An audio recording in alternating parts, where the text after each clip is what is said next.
1943년도에 어떤 사람이 길을 가다가 버려진 자전거에서 안장과 손잡이를 떼어와서 작품을 하나 만들었습니다. 그 작품의 이름은 황소머리입니다.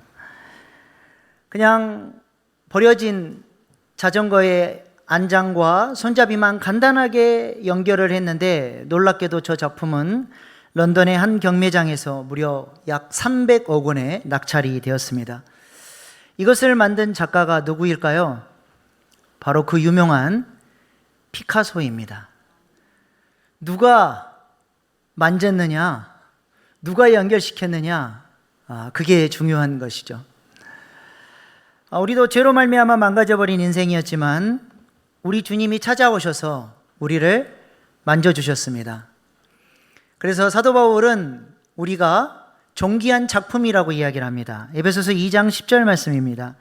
우리는 그가 만드신 바라 그리스도 예수 안에서 선한 일을 위하여 지으심을 받은 자니 이 일은 하나님이 전에 예비하사 우리로 그 가운데서 행하게 하려 하심이니라. 여기서 만드신 바라 할 때 사용된 히라버 포이에마는 작품이라는 뜻입니다. 상품은 공장에서 똑같은 모습으로 찍어냈습니다. 그래서 어떤 작가의 혼이 담기거나 무슨 가치로 환산할 수 없는 그런 가치가 부여되지 않죠. 그러나 작품은 세상에 하나밖에 없는 작가의 혼이 담기는 것이기 때문에 작품은 소중한 것입니다. 하나님께서 우리를 작품으로 부르셨다라는 것이죠. 하나님께서 심혈을 기울여서 우리를 작품으로 세워 나가시겠다고 말씀하십니다. 무엇을 위해서 그렇게 하신다고 하십니까?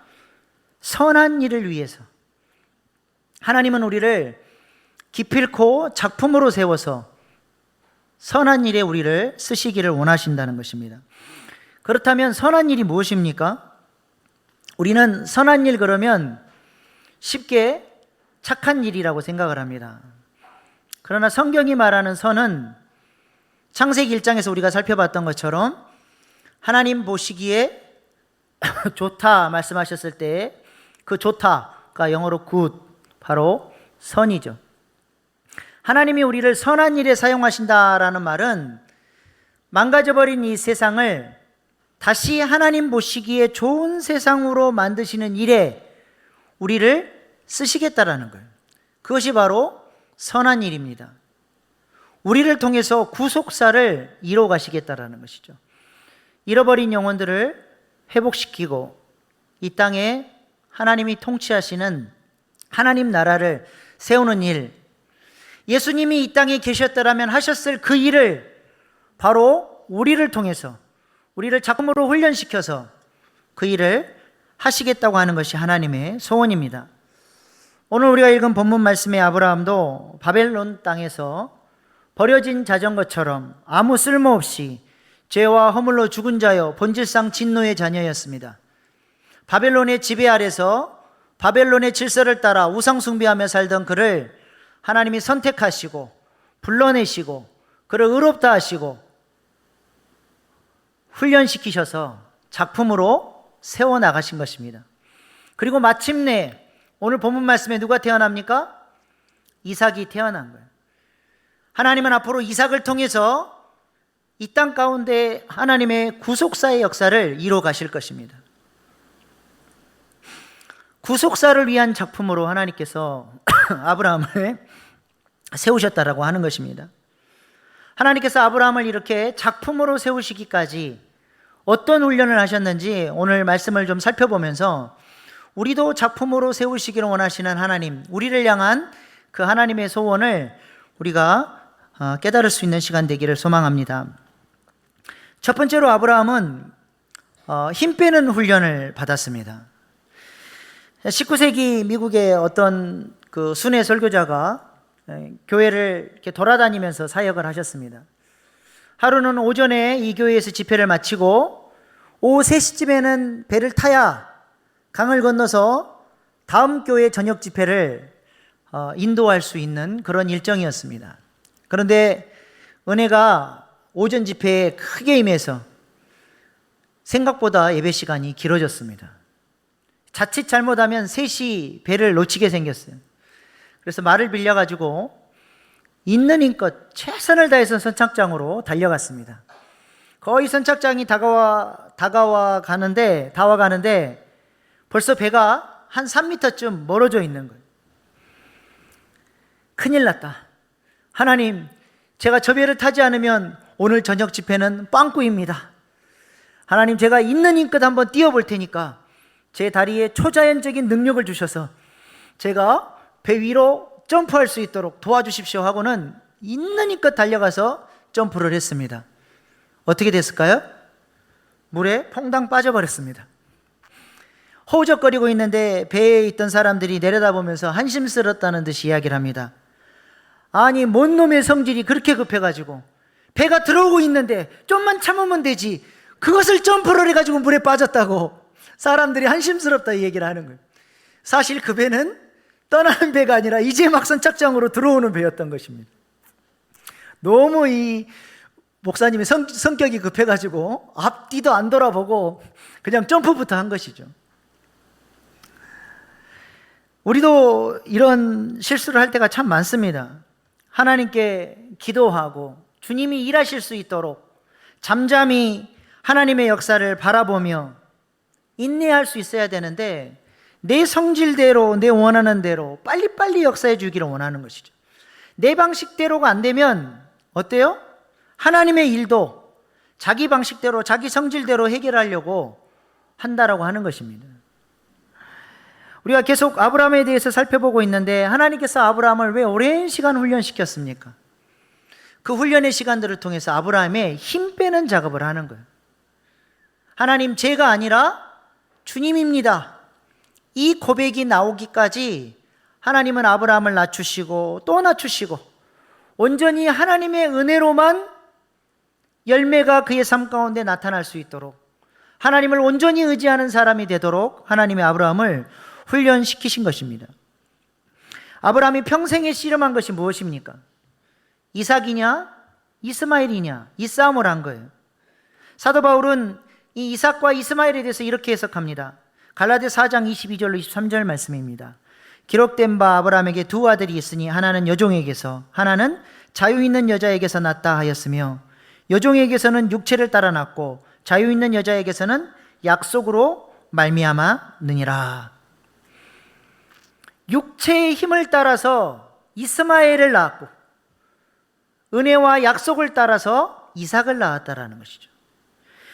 육체의 힘을 따라서 내가 원하는 삶을 살 것이냐, 은혜의 힘을 따라서 주님이 기뻐하시는 삶의 열매를 내어놓을 것이냐, 이 싸움을 아브라함의 평생에 걸쳐서 했던 씨름이라는 것입니다. 간단해 보이는 싸움이지만 이 싸움은 결코 만만한 싸움이 아니고 우리의 삶 속에서도 끊임없이 일어나고 있는 싸움입니다. 오늘 우리가 본문 말씀에서도 확인할 수 있었던 것처럼 이스마엘이 세요, 이삭이 세요? 이스마엘이 더 힘이 세요. 그래서 육체의 삶이 은혜의 삶을 짓누르고 이스마엘이 승리를 가져온다라고 하는 것입니다. 우리는 근본적으로 육체를 따라 살아가는 것을 더 좋아하는 본성을 가지고 있는 사람들입니다.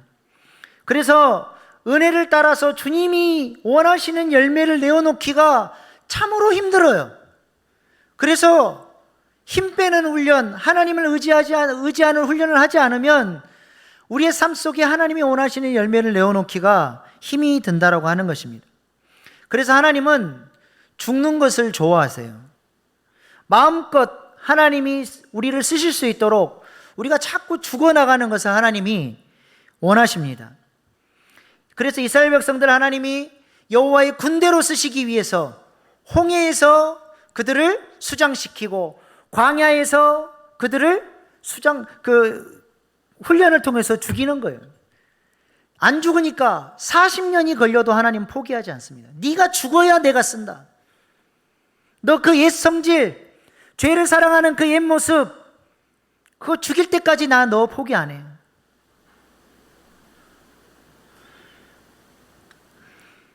우리 그리스도인들도 그래서 세례를 받지 않습니까? 세례가 뭡니까? 물속으로 들어가서 죽는 거예요. 성부와 성자와 성령의 이름으로 세례를 받고 세상 질서를 따라서 죄를 사랑하고 육체의 정욕을 따라 살았던 나를 죽이고 이제는 성부 하나님을 왕으로 모시고 은혜를 따라 거룩한 삶을 살고 육체의 소욕이 아니라 성령의 소욕을 따르는 사람이 되겠다라고 우리가 하나님 앞에 죽겠다라고 선언한 거예요. 그리고 우리는 지금도 신앙생활을 통해서 이 죽음의 훈련을 해나가고 있는 것입니다. 이 마이크를 계속해서 지금 사용하고 있는 이유가 무엇입니까? 지가 원할 때 목소리를 증폭시켰다, 마음에 안 들면 소리를 안 내버리면 이 마이크를 쓸 수가 없는 거예요. 원하는 대로 목적대로 잘 목적을 가지고 목적이 잘 이루어지니까 이 마이크를 버리지 않고 쓰는 것처럼 하나님은 우리를 하나님이 원하시는 곳에 사용하기를 원하시는 거죠. 그래서 죽음이 있는 곳에 하나님의 영광이 드러납니다. 신약 성경 복음서에 보면 하늘이 열리고 하늘로부터 음성이 들려요. 이는 내 사랑하는 아들이요 내 기뻐하는 자라고 하는 이 영광스러운 역사가 딱 3번 일어나는데 다 죽음과 연결되어 있습니다. 예수님이 세례를 받으실 때, 예수님께서 변화산에서 십자가의 죽음을 말씀하셨을 때, 내가 하나님 일이 떨어져서 많은 열매를 맺겠다라고 하는 주님의 죽음을 말씀하셨을 때 언제나 이 죽음이 있는 곳에 하나님의 영광이 드러나는 거예요. 우리의 삶 속에서 우리가 신앙생활을 하면서 이 하나님의 나를 작품으로 세우시기를 원하시는 그 하나님의 소원을 깨닫고 내 삶 속에 자꾸 죽어나가는 역사들이 있을 때마다 자꾸 하늘이 열리는 거예요. 하나님의 영광이 내 삶 가운데 잠식되어져서 나 같은 인생도 하늘을 위해서, 구속사를 위해서, 하나님 나라를 위해서 하나님이 사용하실 수 있는 사람으로 세워져 가게 되는 것입니다. 아브라함은 이 죽는 싸움을 포기하지 않고 했습니다. 그래서 결국에는 마침내 자신의 정욕과 옛사람을 못 받고 은혜를 따라 이삭이라고 하는 열매, 하나님 보시기에 좋다 말씀하시는 열매가 그의 삶 가운데 마침내 맺혀지게 된 것입니다. 우리의 삶 가운데서도 하나님께서 보시기에 좋다 말씀하시는 그런 열매들이 맺혀질 수 있기를 소망합니다. 그게 뭐겠어요? 우리 모습 속에서 예수 모습이 보이는 거예요. 야, 너 모습 속에서 예수 모습이 보인다. 하나님이 그것을 통해서 영광을 받으시는 것이죠. 이렇게 하나님 앞에 죽어가는 마음, 이것을 예수님께서는 산상수훈에서 가난한 마음이라고 가르쳐 주셨습니다. 마태복음 5장 3절 말씀입니다. 심령이 가난한 자는 복이 있나니 천국이 그들의 것이며. 가난한 마음은 어떤 마음입니까? 옛말에 똥구멍이 찢어지게 가난하단 말이 있었어요. 왜 가난하면 똥구멍이 찢어집니까? 먹을 게 없으니까. 뭘 먹어요? 그 허기진 배를 풀뿌리, 이런 나무 껍데기 이런 걸 먹은 거예요. 배가 고프니까. 근데 이거는 강력한 섬유지잖아요. 나중에 이제 대장에 가면 이게 돌처럼 딱딱하게 붙는 거예요. 이거를 배설하려고 하다 보니까 똥구멍이 찢어지는 거죠. 그러니까 얼마나 가난하면 똥구멍이 찢어지냐, 이제 그런 말이 나오는 것이죠. 여기서 말하는 가난, 마음이 가난하다는 것은 이런 가난을 말하는 거예요. 완전히 의지할 게 없는, 아무것도 먹을 것이 없는, 완전히 파산된 상태. 하나님이 나를 도와주시지 않으면, 하나님이 나를 붙들어 주시지 않으면 나는 아무것도 할 수 없는 존재입니다라고 고백하는 마음, 그것이 바로 가난한 마음이에요. 그렇게 하나님을 의지하는 마음 가운데 하나님께서 그 마음의 주인 되셔서 하나님 나라를 살 수 있도록 그 마음을 소유한 자를 하나님이 인도하신다라고 하는 것입니다. 오늘 본문의 이삭은 바로 이러한 마음을 통해서 아브라함이 하나님 앞에 철저히 깨지고 파산되어져서 겸손하게 하나님 앞에 내어놓은 열매인 것입니다. 이 아들을 얻기까지 몇 년 걸렸습니까? 창세기 12장에 보니까 75세의 부르심을 받았는데 오늘 본문 5절에 보니까 100세에 이삭을 낳았어요. 25년 동안이나 아브라함은 자기 죽음의 훈련을 해왔고 이 훈련들을 통해서 힘 빼는 훈련을 해온 것입니다. 우리가 운동할 때도 힘 빼는 게 중요하지 않습니까? 수준이 돼야 힘이 빠지는 거예요. 아무나 힘 빼는 게 아닙니다. 탁구도 그렇고 골프도 그렇고 거리 낸다고 있는 힘껏 친다고 공이 날아가는 게 아니라 정확한 타이밍과 부드러운 동작으로 쳐야 멀리 날아가는 거예요. 근데 실력이 안 되는 사람은 힘으로 하려고 하는 거예요.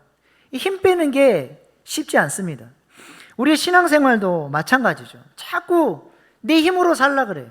내 지식으로 살려 그러고 내가 믿고 의지하는 것으로 살아보려고 애를 씁니다. 그래서 내 힘이 빠지는 것, 주님 뜻대로 주님이 원하시는 열매를 맺는 삶이 그래서 쉽지 않습니다. 여러분은 지금까지 신앙생활 몇 년 하셨습니까? 구력이 몇 년이나 되세요? 힘이 좀 빠지셨습니까? 하나님 앞에 실력이 약한 사람들 레슨해 주는 것처럼 예수 믿어보니까 이렇게 힘 빼야 잘 살더라. 이렇게 간증할 수 있었으면 좋겠습니다. 신앙생활을 해 가다 보면 점점 성질이 죽고 삶의 한 자락이라도 주님 보시기에 좋다 말씀하시는 모습으로 변화되어 가는 것이 정상적인 신앙생활입니다. 주님을 믿는다고 하면서도 많은 그리스도인들이 주님이 원하시는 방향으로 내 삶을 궤도수정하지 않으려고 합니다. 얼마나 힘을 주고 애를 쓰는지 주님 뜻대로 살았다가는 네 인생의 기쁨도 빼앗겨버리고 인생의 재미도 다 잃어버릴 것 같은 막연한 두려움, 하나님과 동행하는 참된 기쁨, 이 이삭이 기쁨이란 뜻이잖아요. 하나님과 동행하면서 맛볼 수 있는 참된 기쁨은 맛보지 못하고 세상이 주는 그 알량한 죄가 잠깐 죄로부터 맛볼 수 있는 그 잠깐의 그 기쁨을 놓지를 못하고 그렇게 살아가는 그리스도인들이 얼마나 많은지 모릅니다.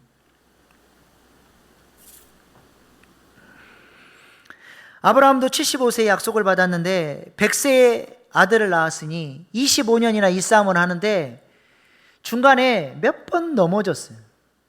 은혜가 떨어지고 확신이 흔들릴 때마다 하나님 차라리 엘리에셀을 그냥 상속자로 세워주시면 안 됩니까? 간청도 해봤다가 또 자신의 정력이 완전히 없어지기 전에 하갈을 취해서 이스마엘도 낳았다가 좌충우돌 여러 번 실패한 모습들이 보여졌습니다. 그러나 그럼에도 불구하고 아브라함은 이 싸움을 포기하지 않았다고 하는 것이죠. 아브라함이 중간에 자신의 힘으로 내어놓았던 열매들은 하나님이 다 어떻게 하셨습니까? 받으실 수가 없는, 나는 그 열매 받을 수 없다. 다 내보내라. 그래서 오늘 본문 말씀에도 보면 이스마엘이 기업을 얻지 못하고 쫓겨나게 되지 않습니까? 사도 바울은 갈라디아서 4장에서 이 이스마엘이 쫓겨나는 모습을 이렇게 해석을 합니다. 갈라디아서 4장 29절로 30절 말씀입니다. 그러나 그때 육체를 따라 난 자가 성령을 따라 난 자를 박해한 것 같이 이제도 그러하도다. 그러나 성경이 무엇을 말하느냐? 여종과 그 아들을 내쫓으라. 여종의 아들이 자유 있는 여자의 아들과 더불어 유업을 얻지 못하리라 하였느니라. 육체를 따라 난 자가 성령을 따라 난 자를 박해하는 거예요. 계속해서 육체에 죽이는 훈련을 하지 않으면 이스마엘이 계속해서 이삭을 괴롭혀서 하나님이 원하신 열매를 못 맺게 하는 거예요. 하나님의 뜻이 뭐예요? 보내는 거예요. 우리가 주님 앞에 섰을 때 두 가지 열매를 내어놓게 될 것입니다. 은혜를 따라서 이삭의 열매, 내 힘으로 내 방식대로 살아왔던 이스마엘의 열매. 하나님이 우리의 삶을 마지막 때에 계수하실 때에 하나님이 받으실 수 있는 열매는 은혜로 말미암아 순종하며 내어놓은 이삭만 하나님이 받으시고 이스마엘은 하나님과 상관없는 거예요. 내가 주님의 이름으로 이것도 하고 저것도 하고 이 놀라운 일들을 했는데요, 우리 주님 뭐라 그러세요? 난 널 모른다. 하나님의 은혜 없이 행한 모든 것은 하나님과 상관없는 것입니다.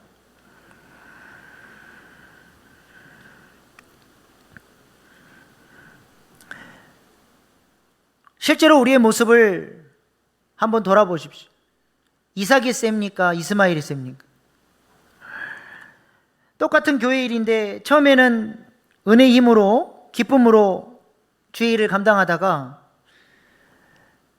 이삭의 열매를 하나님 앞에 기쁨으로 내어놓았는데 언제부터인가 은혜에서부터 멀어지면서 은혜를 받지 못하고 점점 내 삶 속에 이스마엘을 내어놓는 때가 얼마나 많습니까? 은혜를 유지하는 일이 쉽지 않다라는 것이죠. 육체가 집요하게 우리를 방해하기 때문에 그렇습니다. 은혜의 감격은 쉽게 사라지고 어쩔 수 없이 책임만 남아서 무겁게 신앙생활하는 사람들이 얼마나 많습니까? 그러면 다 이제 내려놔야 됩니까? 이삭이 아니라 내가 아무리 돌아봐도 내 신앙생활과 봉사의 모습은 이스마엘이니까 뭐 어차피 하나님 받으시지도 않는데 그럼 내려놔야 되겠네. 그거는 더 잘못된 거예요. 마틴 로이드 존스 목사님께서 목회자 세미나를 많이 하셨는데 얼마나 무섭고 칼같이 말씀을 전하는지 목사님들이 들으면서 다 벌벌 떨어요. 어떤 목사님이 세미나 마치고 자신의 목회를 돌아보니까 하나님 앞에 부끄럽고 이렇게 목회해서는 안 되겠다 싶어서 목사님을 찾아가 상담을 했습니다. 목사님 말씀 들어보니까 제가 이러이러한 문제점들이 있는데 차라리 목회를 안 하는 게 낫지 않겠습니까? 그때 마틴 로이드 존스 목사님이 칼 같으신 분이라 많은 사람들이 맞습니다. 목사님은 들어보니까 목회자로서의 자격이 없네요. 그만두십시오. 그럴 줄 알았는데 뭐라 그러셨냐? 아닙니다. 그 자리에 계시면서 내가 그 자리에 합당하지 않다라는 사실을 깨달았으니 그 자리에 합당한 사람이 될 수 있도록 기도하면서 그 자리에서 최선을 다하십시오. 그렇게 권면하셨다는 겁니다. 내가 지금 서 있는 삶의 모습이 주님 보시기에 아름답지 않다라고 하는 것을 깨달았다면 그것을 때려치우는 것이 아니라 그 자리에 어울리는 사람이 되기 위해서 은혜를 구하는 것이 하나님께서 원하신 뜻이지 않겠습니까? 그렇게 하나님 앞에서 이삭의 열매를 내어보기 위해서 하나님의 도우심을 구하며 가난한 마음으로 구하는 그 기도, 그 성도의 기도에 하나님이 어찌 응답해 주시지 않겠습니까? 그런 기도에 하나님은 그 어느 때보다도 더 강력하게 역사해 주시는 것입니다.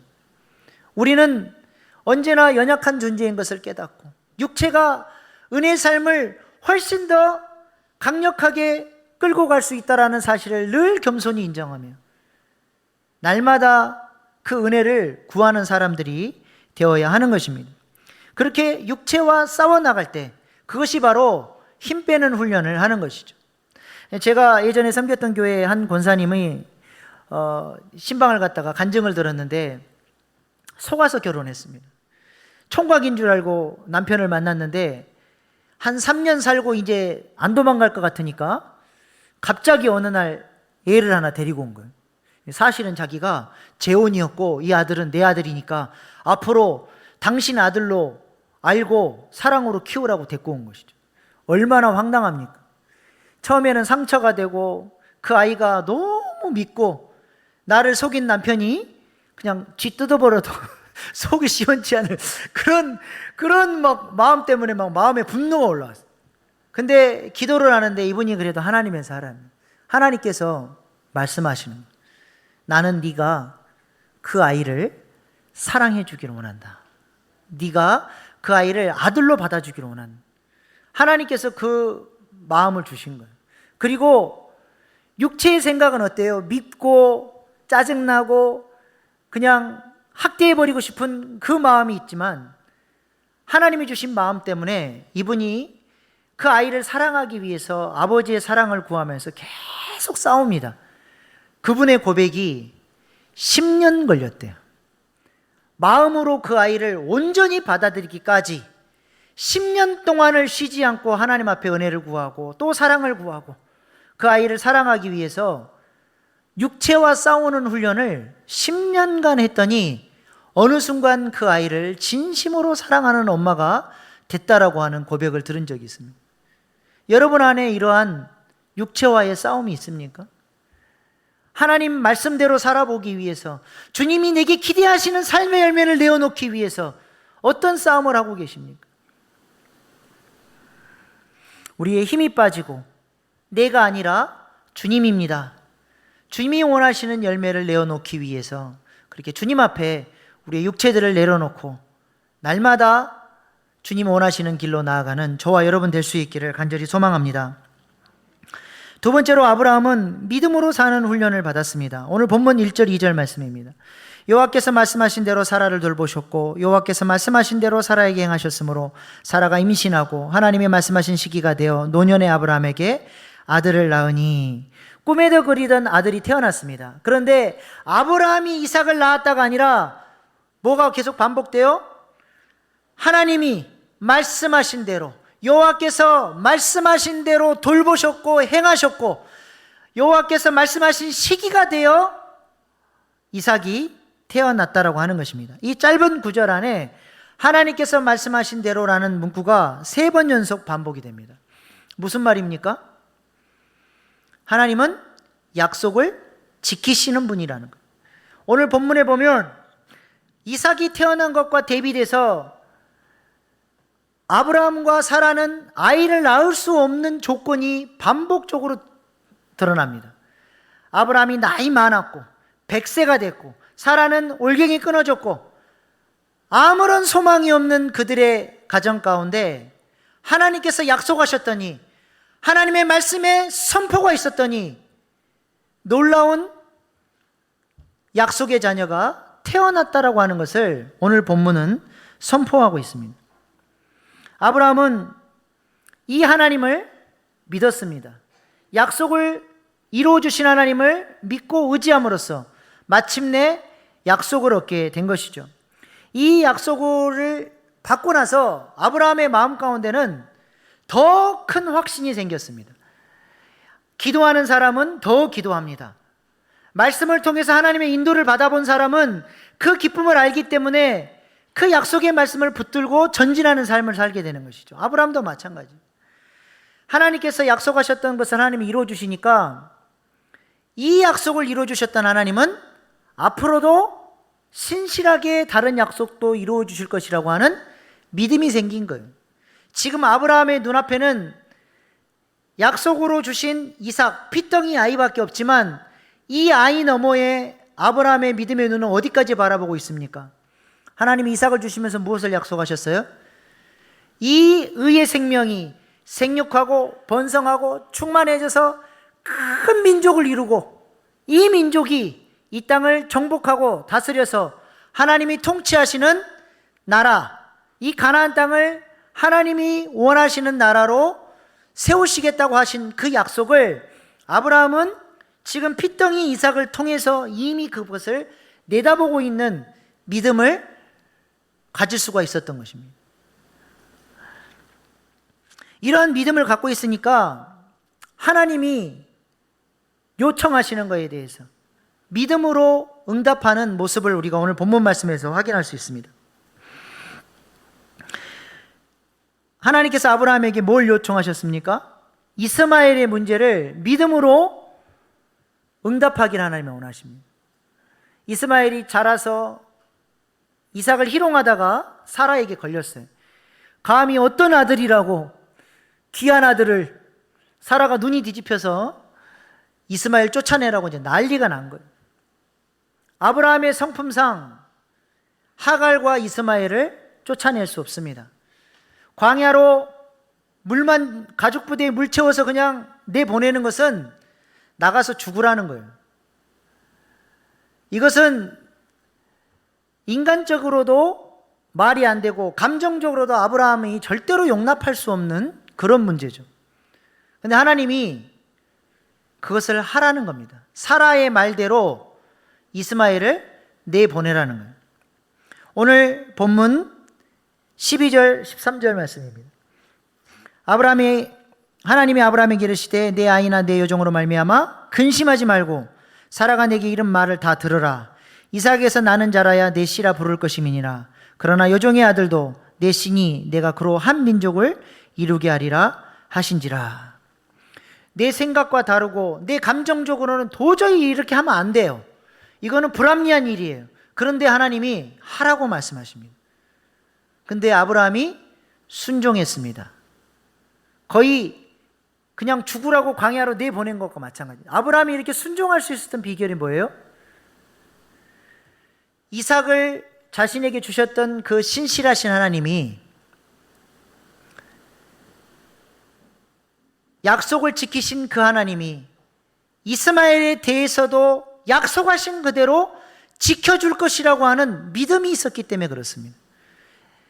내가 이스마엘을 책임지지 못하지만 하나님이 책임져 주신다고 하셨으니, 광야에 먹을 것이 없고 나가면 뻔히 굶어 죽을 것 같아 보이지만 그럼에도 불구하고 하나님께서 행하실 일을 믿고 내보낸 거예요.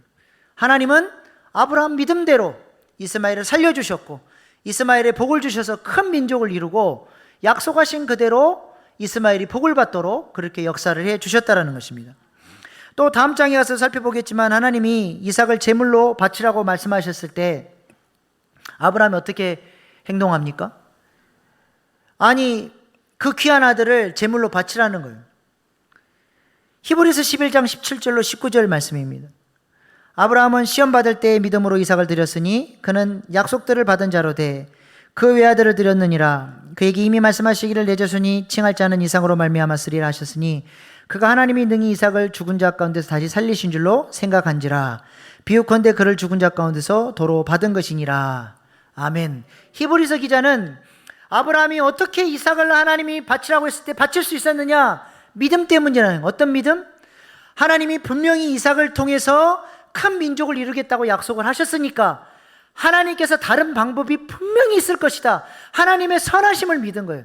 혹시라도 하나님이 이삭을 제물로 죽이실지라도 전능하신 하나님은 이삭을 부활시켜서라도 하나님께서 약속하실 것을 이루실 것이라고 하는 믿음이 있었기 때문에 이삭을 제물로 바칠 수가 있었다라는 거예요.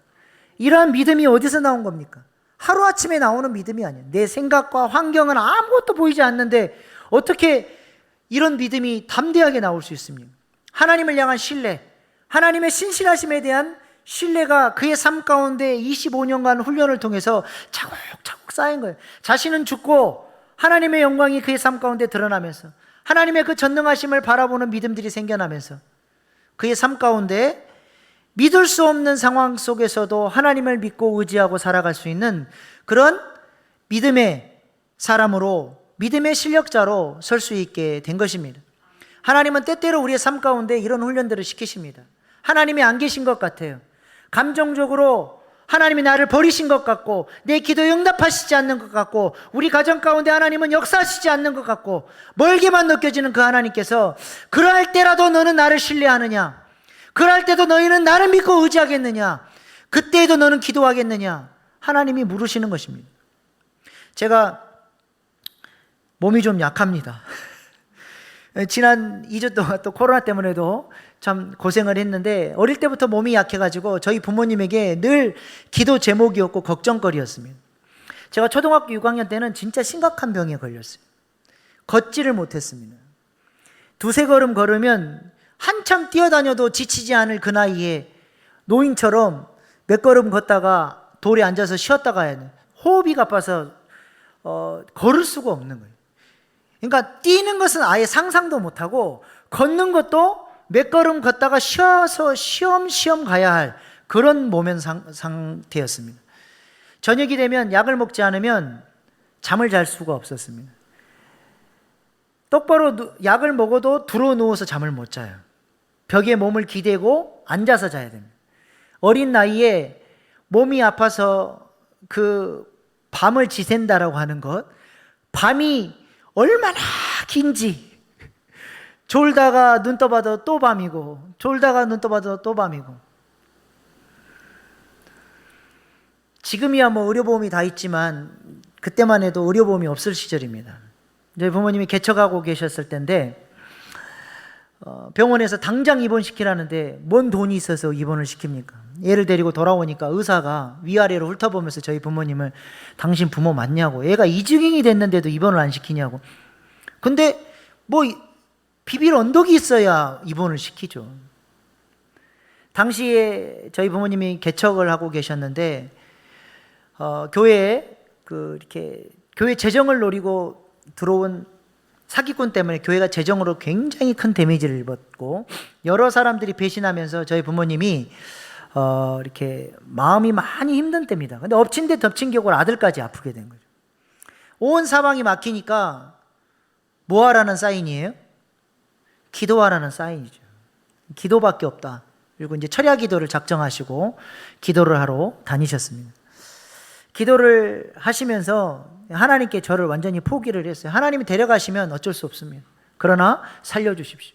그래서 아침마다 이렇게 집에 와서 현관문을 열 때마다 혹시라도 밤에 하나님이 우리 아들을 데려간 건 아닌가, 그런 두려움과 불안함으로 문을 여셨다 그래요.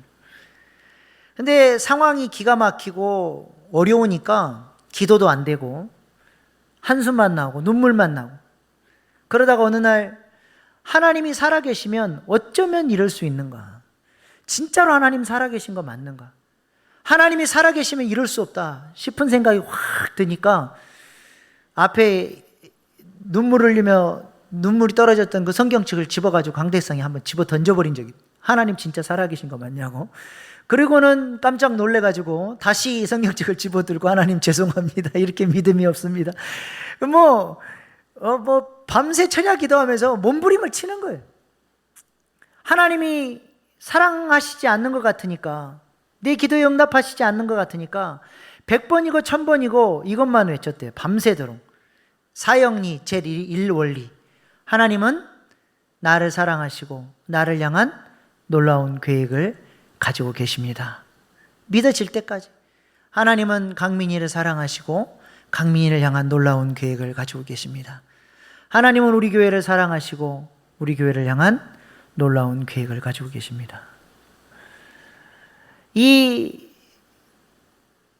앞이 보이지 않는 고난의 시간들을 통해서 하나님은 우리 부모님에게 시키셨던 훈련은 뭐냐면, 아무것도 보이지 않고 감정적으로 하나님이 떠난 것 같고 하나님께서 안 살아계신 것 같지만, 그러함에도 불구하고 신실하게 하나님을 붙잡고 기도하고 엎드리기를 하나님은 원하셨던 거예요. 깜깜하고 앞이 보이지 않지만 선하신 하나님, 놀라운 계획을 가지고 계시고 나를 사랑하신 그 하나님을 붙잡기 위해서 몸부림을 치면서 나아갔더니 어느 순간 그 신실하신 하나님께서 일하기 시작하는데 놀랍게 일하기 시작하는 거예요. 제대로 걷지도 못했던 아들이 하루아침에 뛰어다니고 건강을 회복하게 됐습니다. 눈에 해결이 보이지 않던 꼬였던 교회 문제들이 해결되어지기 시작하는 것이죠. 하나님의 때에 하나님의 방법대로 하나님께서 약속하신 대로 이루어 주셨다라는 것입니다. 하나님은 우리의 삶 가운데 이런 훈련들을 하십니다. 어떠한 상황 속에서도 하나님을 의지하기를 하나님이 원하시는 것이죠. 그래서 마침내 이삭, 참된 웃음, 참된 기쁨을 아브라함과 사라가 맛봤던 것처럼 우리 삶 가운데 역사하신 하나님을 목도함으로써 맛볼 수 있는 참된 기쁨, 참된 웃음을 우리 삶 가운데 하나님은 맛보시기를 원하시는 겁니다.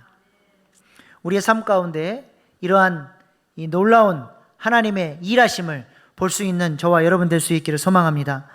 마지막으로 외국인 근로자들과 사회적 약자들을 환대하기 위해서 하나님을 전적으로 의지하는 삶을 살아가는 김삼숙 권사님, 하나님의 역사하심을 눈으로 목도하면서 참으로 기쁘다고 고백하는 우리 권사님의 간증을 마지막으로 듣고 오늘 말씀 마치도록 하겠습니다.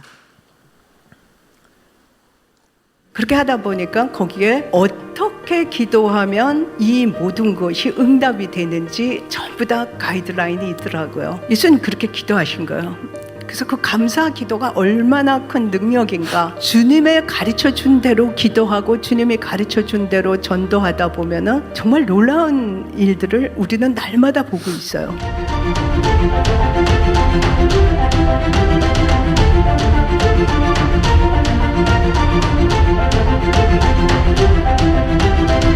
저희 홀리네이션스에서는 어떤 규칙이 있냐, 예수님의 원칙대로만 한 거예요. 예수님은 지나가다가 긍휼을 베푸시고 불쌍히 여기시고, 그래서 우리도 그러면 복음을 전하게 하기 위해서 하나님께서 보내주셨는데 예수님의 방법대로 이들을 다 한번 해보자 했을 때 읽은 말씀대로 너희가 내 안에 거하고, 근데 뭐가 우리가 잘 안 되냐 하면 내 말이 너희 안에 거하면 그 하나님 말씀이 우리 속에 내가 어떻게 이거를 구해야만 되는지를 잘 모르는 거예요. 생각을 하면서 욥기 23장 12절 그 말씀이 제 인생의 가장 좌표였어요. 오늘 내가 어떠한 스케줄이 있고 어떤 일이 있어도 절대 정한 음식보다 이거를 띄지 않고 읽도록 하자. 그렇게 하다 보니까 거기에 어떻게 기도하면 이 모든 것이 응답이 되는지 전부 다 가이드라인이 있더라고요. 그리고 진짜 감사 기도를 누구에게서 배웠냐면 예수님이 하시는 그 기도를 보면서 죽은 나사로를 살릴 때 11장 41절 42절 요한복음을 보면 주님은 먼저 뭐라고 말씀하셨냐 하면은 아버지여 내 말을 항상 듣는 것을 감사하나이다. 예수님 그렇게 기도하신 거예요.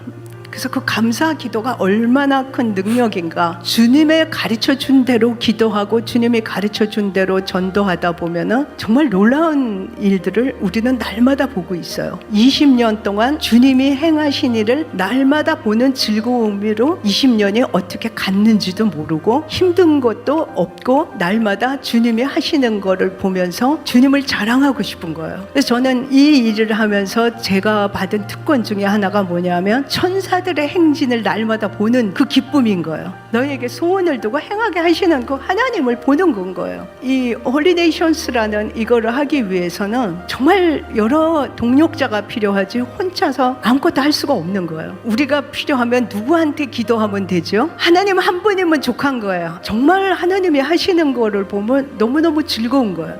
어떻게 이렇게 하나님이 하실 수가 있지? 하면서 그거를 날마다 보는데 근데 그거를 잘 모르는 거예요. 왜냐하면 하나님이 얼마나 많은 약속을 했는지를 잘 모르는 거예요. 성경에 뭐라고 약속을 했나? 성경에 어떻게 약속을 했고 하나님이 얼마나 신실했냐? 그건 거예요. 에베소서 3장 6절에 보면 지극히 작은 자보다 더 작은 나에게 은혜를 베푼 이유는 뭐냐? 측량할 수 없는 그리스도의 풍성을 이방인에게 전하게 하시고 측량할 수 없는 그리스도의 풍성 체험할 수 있기를 예수 이름으로 부탁드립니다. 저는 지금까지 하고 보니까 20년 동안 한 번도 하나님은 우리를 실망시킨 적이 없으시고 근데 왜 사람들은 그거를 누리지 못할까요? 내 말을 항상 들으시는 것을 내가 알았나이다. 예수님 그렇게 말하는데 우리는 기도하면서도 과연 이게 될까? 이게 진짜 될까? 그렇게 하죠. 왜 그럴까요? 믿음의 분량대로 매일 훈련을 해야 돼요. 그리고 나서 시편 146편의 3절 4절에 보면 사람을 의지하지 말라는 거예요. 딱 한 분 정말 측량할 수 없는 그리스도의 풍성을 전하게 하시는 그분만 믿으면 되는 거예요. 성경이 너희가 내 안에 내 말이 너희 안에 거하면 그것이 됐을 때 무엇이든지 구하라. 그런데 성경을 대충 조금 읽고 그리고 끝나면은 그게 내 마음판에 새겨 있질 않기 때문에 안 된다는 거죠. 그래서 말씀을 제1순위로 정한 음식보다 더 귀히 여기면서 말씀을 날마다 따라가면서 그렇게 기도하면은 날마다 많은 하나님이 하시는 일을 많은 사람들에게 보여주고 다른 사람들도 또 같이 이 일을 하기를 원하고 예수 그리스도를 믿고 그 사람의 삶이 완전히 다른 사람이 되는 걸 보는 건 너무 기뻐요. 어느 날 우리가 이 세상을 떠나서 천국에 가면은 우리가 모르는 많은 열매가 있으면 그때는 얼마나 기쁘고 감사할까. 계속 전도할 수 있기를 예수 이름으로 부탁드립니다. 기도하겠습니다.